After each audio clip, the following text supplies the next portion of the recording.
Have you guys been paying attention to this global chip shortage that Earth seems to be suffering through right now? Yeah, yeah, it's crazy. I You can't get nothing, nowhere, we, no how. we have been hearing it for the better part of 2 years now. We've been hearing about it. But it's like I said, it's really starting to get real. So if you just think back to it's always been hard to get high end graphics cards. That is not a pandemic generated thing. But since the pandemic, it has been virtually impossible to get a high end card. I mean, you see people standing in line outside of Best Buys and Micro Centers when they think that these high end graphics cards are going to come in, and they'll So they be, can so they can scalp them oh and yeah, resell there's no them. doubt. There's no question that that's what they're doing. But The like resale there's market. people who are literally camping out to get these things like they were back in the day to get iPhones. But that doesn't really touch regular people. And then towards the end of last year, beginning of this year, you started to see it's like, oh, man, this camera's been out of stock for a long time. Oh, that camera's been out of stock for a long time.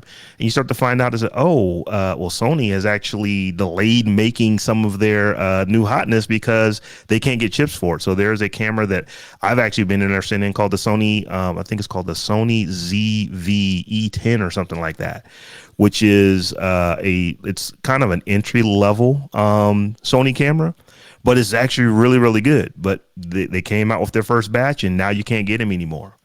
But now we're moving on to where it's really starting to touch, people in their everyday lives. It's like Ford is making less F-150s. Yeah. Ford is going to actually start shipping SUVs. I think the Explorer, where they are going to come without chips that are required to make things work, like seat heaters and stuff like that. And then you take it back in, and That when the electronically chip comes out controlled later. transmissions now doesn't work so well Well, as so you that can one, Yeah. ship. so that one about the car, that's kind of like a first world problem because the chip that they're talking about is a chip that controls if I read it correctly, the rear seat heating and cooling. Like you get the heated seats and the cooled seats in the Like, keep your car. Uh-huh. coat on and call it a day. Stop Right. tripping. You'll be So all right. right. So that, Nah, but it nah, I'm kind of bougie like that. I want my butt to be warm at all times in the Keep winter. your Living here in the coat mid, you on from the Midwest, Terrance, so and you crack remember a what it's like. window in the summertime. I Yeah, I also grew up when we barely had seatbelts in the car, Right. so I'll be all right. Right. So yeah, yeah. this is a Back luxury that you can do without. when you could tuck them in the back. Yeah, right. It's funny. I kind of use QVC as a litmus test for how bad this chip shortage is getting, because I used to work for HP and be on air for QVC selling computers, and I can remember, if anybody out there is familiar with home shopping, every day there is a today special value that is on sale all day long, and you're on air every 2 hours or so selling this product. And I can remember when I was doing TSVs pre-COVID back in like 2016, we might have 60,000 computers that we were trying to move up out of there, and depending on whether it was back to school or Christmas time, it might be 80,000 computers that we were trying to move. And there was just a today special value on yesterday. I think it was just yesterday or the day before, but I think it was yesterday, for HP, and they had less than 10,000 machines Man. for the day, which is just unheard of. Like, I wouldn't even see why they would even do a today's special value with less than 10,000 of anything. But I think it just speaks to, how hard it has been for all of these companies to get these component pieces So it's a little so that's a little bit of inside baseball. So QVC is buying this stuff and reselling it. I always assumed that they were partnering with the manufacturer to where I would buy something, I would just QVC would be the person that takes my order and then they submit yeah, it to the and company. the company drop ships it. Yeah. Okay. I thought Yeah.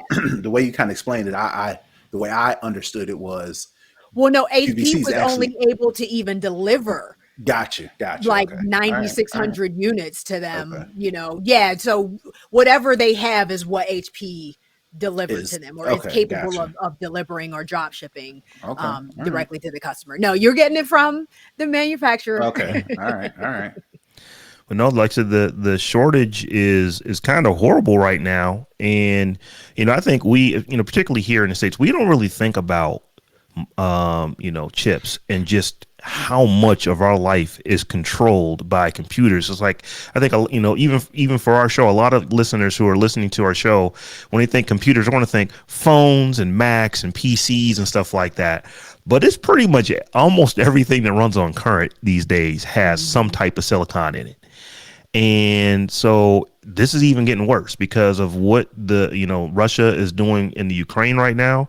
Half the world's supply of neon comes out of Ukraine. All that, yeah, Um, that's pretty so there's a couple of companies damaging. over there that control literally half of the supply of neon on Earth, which is absolutely required. It's a necessity to make these semiconductors. So now the shortage is even getting worse. So Yeah, it was pretty much because of the pandemic. And now it's like, we're kind of getting out of the pandemic, but we're still way behind. And now the fact that they can't get Xeon, or excuse me, neon, we're continuing to have these issues. So it's a big deal right now when you start to say, yeah, we're going to not sell as many trucks because we don't have right. chips, or you don't get butt warmers in the back Well, because we don't have chips. So but like you that's a said, big the deal to whole regular idea people. of not having a seat warmer is one thing, but when a hospital can't get new medical equipment, that's a whole Right. different ball game. Or when system alarm systems need to be updated that can't get updated because there aren't enough. Just seat warmers are antithetical to the Right. conversation when you talk about the life-saving technologies that now won't get updates or can't buy new equipment or don't have enough X-ray units or whatever at the hospitals. I mean, it turns into a real crisis. And I thought it was interesting, Rob, about the last story you posted about Intel building near Columbus, near you, Mm-hmm. a new semiconductor facility. The idea that this is their first in 40 years, like that's insane. Yeah. Silicon Valley is called Silicon Valley for a reason, but it isn't. We just call it that now for basically because it just makes us feel good. But Nostalgia, yeah. yeah, exactly, it's nostalgia. That stuff is not being created here. It's being created overseas, mostly in the Philippines and in Korea. So yeah, we have some issues right now. So Yeah. as I said, I did link this, just to give Columbus a shout out and Intel a shout out. They're building a $20 billion foundry here. In fact, this is just the first two foundries in this complex. I believe it can support 8. So they can put up to 100 billion with a B dollars worth of investment into this. And because we are having such an issue with chips right now, and we're seeing this shortage, and America is now starting to say, hey, we can't really depend on Earth like this from a supply chain standpoint. It is wrecking what we do. And That U.S. legislators are actually proposing, what is it, a $52 billion in government subsidies, Yeah. which is cool. Intel is like, we raised our hand. Our facility was going to be able to support 8, foundries. We're only going to put 2 But in it's there. like, why are we always playing catch up? Yeah. And, Like and be not a only we're little paying more catch up. proactive on things sometimes. Business, like, come on, man. Folk got So real comfortable, for a long importing time, and everything. yeah, Hmm. and it's like, okay, so pay some health care, let a union exist, and just have to take the L on price. Instead of $20 billion, you make Come $16 billion. Like, on, you'll be all right if that's you crazy nothing. talk. That sounds nothing like America. and that's the crazy part. And all That these is politicians that be screaming America first and make America great again, like didn't like you and I. I ain't trying to get super political, but you think about what our former president claimed he was going to be able to do around this very type of thing. And I think there was supposed to be a Foxconn facility coming to the States, and all the rest of that, and we didn't get none of that.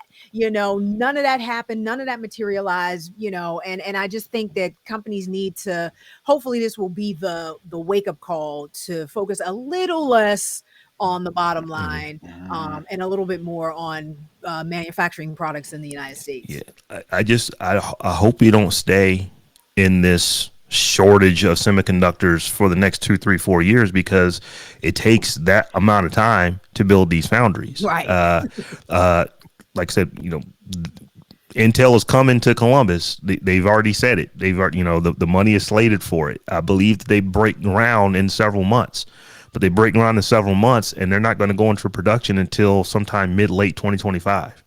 And even So still, that it ain't etched in stone, because Stephanie mentioned about the Foxconn plant. I think that was supposed to go in Wisconsin, and they Hmm. had all kind of issues. I kind of read like a little long story about how Wisconsin pretty much got played by the Foxconn trying to come to Wisconsin, and the Gave them governor all up the tax there cuts, gave them and all the let them benefits, rolled out and the red carpet. and every time the company owners or whomever, they was like, yeah, we're not gonna be able to do that, Right. and yeah, we're not gonna be able to do this, and yeah, we said we You were know gonna what? be We able to just do ain't this coming. much. mhm.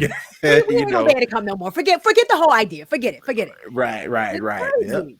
Hmm. Crazy, crazy, crazy. So it Yeah. sounds like though that this Intel deal is actually going to happen. Yeah, I mean, like I said, they haven't actually broke Hopefully. ground on the Intel facility yet, but I want to say they started doing other stuff around it, because when you think about how big this foundry ultimately is going to be, there's going to be all kind of support businesses around it.